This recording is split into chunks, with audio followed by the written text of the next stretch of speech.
ដើម្បីកូនម៉ែស៊ូទ្រាំគ្រប់យ៉ាងមិនមែនម៉ែមិនចេះហត់ម៉ែមិនចេះឈឺ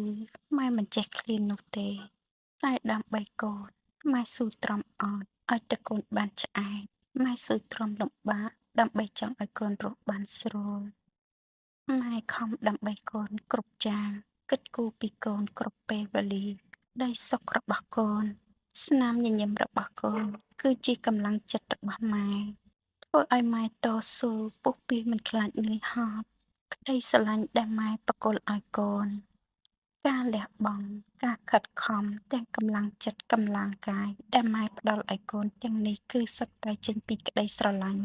ពាក្យថាម៉ែគឺមានទំនួលខុសត្រូវខ្ពស់ចំពោះកូនកូនមិនមែនជាបន្ទុករបស់ម៉ែនោះទេតែអ្វីដែលម៉ែរែកពុនគ្រប់យ៉ាងនេះម៉ែពេញចិត្តនឹងហត់នឿយពេញចិត្តនឹងលះបង់ក៏ព្រោះតែដើម្បីកូន ម៉ែមិនសុំអ្វីច្រើនសុំឲ្យតែកូនដើរត្រូវផ្លូវខ្សែគប់ត្រូវមនុស្សហើយធ្វើជាមនុស្សល្អរស់នៅមានក្ដីសុខប៉ុណ្ណឹងគឺម៉ែគ្រប់គ្រាន់ហើយ